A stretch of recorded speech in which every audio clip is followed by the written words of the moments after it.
From the top of Fire Mountain, you could feel like a frigate bird, floating strong on the winds and seeing everywhere you wanted to see.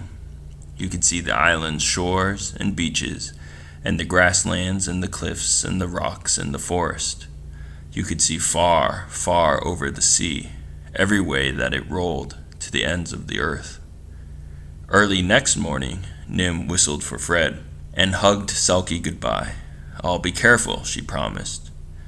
Then she checked that her spyglass was around her neck to look for Jack, dropped a notebook and a pencil in her pocket to write things down for Alex, and packed 2 bananas, a piece of coconut, a pancake bread, and her bamboo cup into her backpack for a picnic along the way.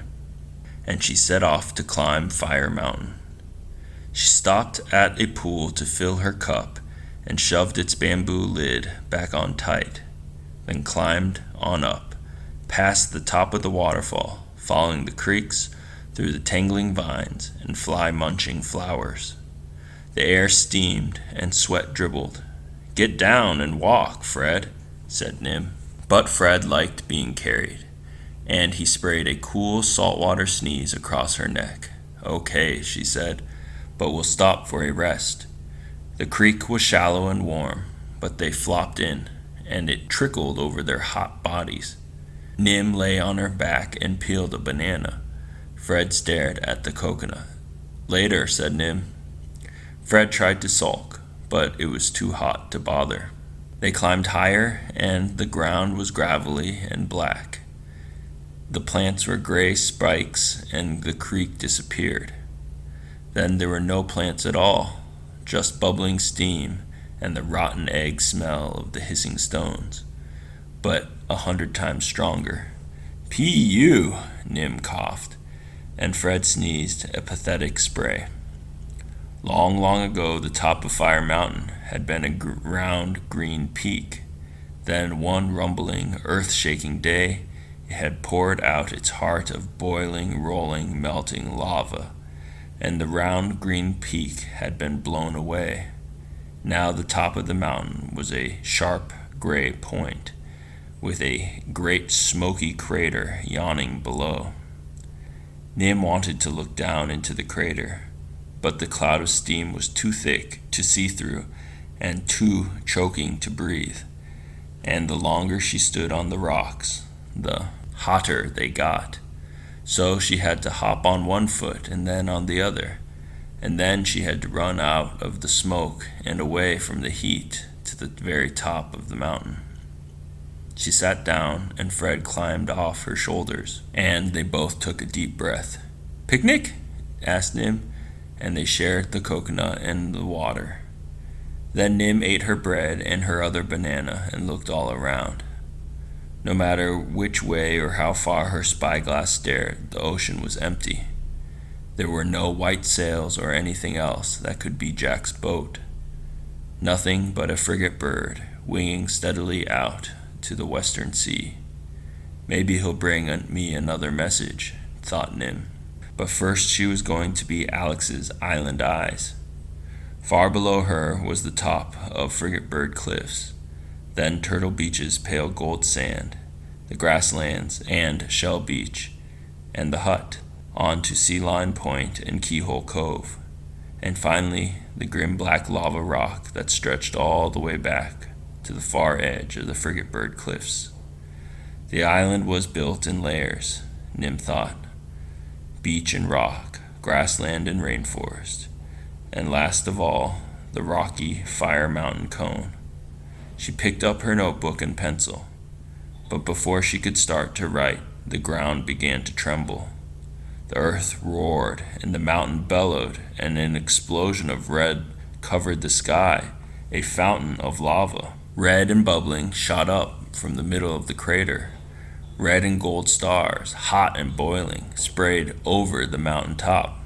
It was like the wildest storm, when the wind and rain crash and the great surf waves thunder, except that the wind, the rain, and the waves were all made of fire. Fred was a streak of gray flying over the gray rocks, and Nim's legs followed him as she ran for her life down the side of the hot gravel cone. But the gravel was deep and crumbly, and Nim's foot twisted, and she rolled and skidded and tumbled down the mountain. She picked herself up and went on running, met Fred by the creek where they'd had their first rest, and they splashed on through and ran some more. Nim's breath came in jagged chunks. She was so hot, she thought flames might spurt out of her head, like her own miniature volcano. And just when they couldn't run any further, they splashed into the waterfall's cold water and whooshed gently down to the pool. They sat in it for one refreshing moment and then ran the rest of the way back to the hut. Selkie was waiting anxiously on her rock. She barked when she saw them, sniffed Nim all over, and woofed sadly when she found the cut on her knee. It was a big, messy cut with torn skin, deep gravel grooves, and lots of blood. Nim must have done it when she had tumbled down the mountain, but had been too scared to feel it. It hurt now that she wasn't so scared. Nim stretched out on the rock and let Selkie fuss. She stared up, and Fire Mountain was still shooting scarlet stars, a glow of red on the gray cone. But the lava hadn't followed them, and they were safe at home. But she hadn't seen Jack's sails, so he wouldn't be home tonight, which meant that there was one more thing she had to do. She took her fishing rod back to the rocks, and when she caught a fish, she dropped it in a bucket, because sometimes Galileo came when he was called, and sometimes he didn't, but he always came if he saw a fish. Dear Jack, today I climbed Fire Mountain to see if you were coming, but you weren't. I didn't do any science measurements or write anything down because the volcano erupted when we were at the top. If you think Fred can move fast for a coconut, you should see how fast he can run away from an exploding volcano. I think I can see Galileo now, so I'll say goodbye. Love, as much as Chica loves soccer, Nim. A frigate bird came closer, and it was Galileo. So Nim danced the fish in the air and called his name. Galileo swooped low and stayed long enough for her to pull out the letter that was tucked into his band and stick hers in instead.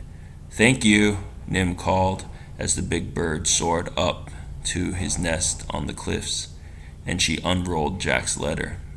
Dear Nim, worked out the best way of fixing rudder is to drill a hole through the tip, not easy underwater. Pass a rope through the hole and steer with rope. Have drilled hole, but had to jump out before I could get rope through it. Sharks around here must have tasted the chunk I lost from my forehead in the storm. Thought it was jaw-snapping yum, and wanted to chomp the rest. Soon as they forget about me, I'll get that rope through, and be on my way home. But the storm blew me a long way, so it'll take a couple of days. Love, as much as sails love wind, Jack. Nim read the letter, and then she read it again. And even though Jack had tried to make it funny, she felt more lonely and miserable than she ever had before. Even writing a long, long email to tell Alex Rover about Fire Mountain didn't make her feel better.